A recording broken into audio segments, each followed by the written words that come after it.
त्रिजटा का माता सीता को स्वप्न के बारे में बताना। उनमें एक त्रिजटा नाम की राक्षसी थी। वह रामचंद्र जी के चरणों की परम भक्त और बड़ी निपुण और विवेकवती थी। उसने सब राक्षसियों को अपने पास बुलाकर जो उसको सपना आया था वह सबको सुनाया और उनसे कहा कि हम सबको सीता जी की सेवा करके अपना हित कर लेना चाहिए, क्योंकि मैंने सपने में ऐसा देखा है कि एक वानर ने लंकापुरी को जलाकर राक्षसों की सारी सेना को मार डाला और रावण गधे पर सवार होकर दक्षिण दिशा में जाता हुआ मैंने सपने में देखा है। वह भी कैसा कि नग्न शरीर, सिर मुंडा हुआ और 20 भुजाएं टूटी हुई। और मैंने यह भी देखा है कि मानो लंका का राज विभीषण को मिल गया है और नगर के अंदर रामचंद्र जी की दुहाई फिर गई है। तब रामचंद्र जी ने सीता को बुलाने के लिए बुलावा भेजा है। त्रिजटा कहती है कि मैं आपसे यह बात खूब सोचकर कहती हूँ कि यह स्वप्न 4 दिन बीतने के बाद सत्य हो जाएगा। त्रिजटा के ये वचन सुनकर सब राक्षसियां डर गईं और डर के मारे सब सीता जी के चरणों में गिर पड़ीं। फिर सब राक्षसियां मिलकर जहां तहां चली गईं। तब सीता जी अपने मन में सोच करने लगी कि 1 महीना बीतने के बाद यह नीच राक्षस रावण मुझे मार डालेगा।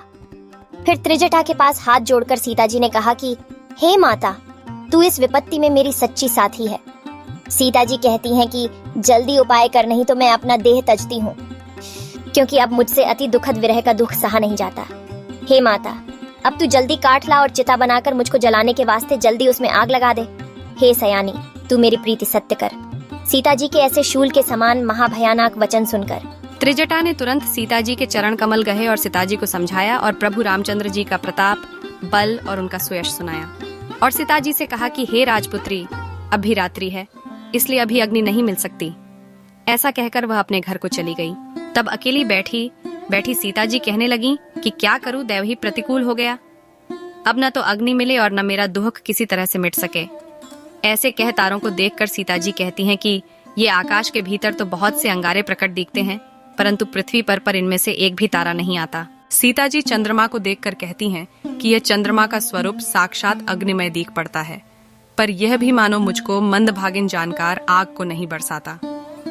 अशोक के वृक्ष को देखकर उससे प्रार्थना करती हैं कि हे अशोक वृक्ष, मेरी विनती सुनकर तू अपना नाम सत्य कर, अर्थात मुझे अशोक अर्थात शोक रहित कर, मेरे शोक को दूर कर। हे अग्नि के समान रक्त वर्ण नवीन कोमलों, नए कोमल पत्तों, तुम मुझको अग्नि देकर मुझको शांत करो।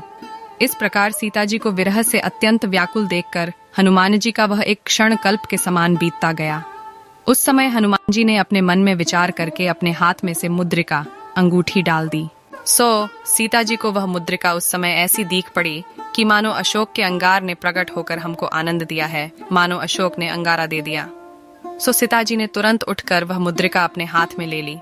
हनुमान जी तथा सीता जी संवाद। फिर सीता जी ने उस मुद्रिका को देखा तो वह सुंदर मुद्रिका रामचंद्र जी के मनोहर नाम से अंकित हो रही थी, अर्थात उस पर श्री राम का नाम उकरा हुआ था। उस मुद्रिका को देखते ही सीता जी चकित होकर देखने लगीं। आखिर उस मुद्रिका को पहचान कर हृदय में अत्यंत हर्ष और विषाद को प्राप्त हुई और बहुत अकुलाईं। तो यह क्या हुआ? यह रामचंद्र जी की नामांकित मुद्रिका यहाँ कैसे आई? या तो उन्हें जीतने से यह मुद्रिका यहाँ आ सकती है, किंतु उन अजय रामचंद्र जी को जीत सके ऐसा तो जगत में कौन है? अर्थात उनको जीतने वाला जगत में है ही नहीं। और जो कहे कि यह राक्षसों ने माया से बनाई है, सो यह भी नहीं हो सकता, क्योंकि माया से ऐसी बन नहीं सकती। इस प्रकार सीता जी अपने मन में अनेक प्रकार से विचार कर रही थीं। इतने में ऊपर से हनुमान जी ने मधुर वचन कहे। हनुमान जी रामचंद्र जी के गुणों का वर्णन करने लगे। उनको सुनते ही सीता जी का सब दुख दूर हो गया और वह मन और कान लगाकर सुनने लगी। हनुमान जी ने भी आरंभ से लेकर सब कथा सीता जी को सुनाई। हनुमान जी के मुख से रामचंद्र जी का चरितामृत सुनकर सीता जी ने कहा कि जिसने मुझको यह कानों को अमृत सी मधुर लगने वाली कथा सुनाई है, वह मेरे सामने आकर प्रकट क्यों नहीं होता? सीता जी के ये वचन सुनकर हनुमान जी चलकर उनके समीप गए तो हनुमान जी का वानर रूप देखकर सीता जी के मन में बड़ा विस्मय हुआ कि यह क्या। कपट समझकर हनुमान जी को पीठ देकर बैठ गईं। तब हनुमान जी ने सीता जी से कहा कि हे माता, मैं रामचंद्र जी का दूत हूँ। मैं रामचंद्र जी की शपथ खाकर कहता हूँ कि इसमें फर्क नहीं है। और रामचंद्र जी ने आपके लिए जो निशानी दी थी, वह यह मुद्रिका अंगूठी मैंने लाकर आपको दी है। तब सीता जी ने कहा कि हे हनुमान, नर और वानरों के बीच आपस में प्रीति कैसे हुई वह मुझे कह। तब उनके परस्पर में जैसे प्रीति हुई थी, वे सब समाचार हनुमान जी ने सीता जी से कहे। हनुमान जी के प्रेम सहित वचन सुनकर सीता जी के मन में पक्का भरोसा आ गया और उन्होंने जान लिया कि यह मन, वचन और काया से कृपा सिंधु श्री राम जी के दास हैं।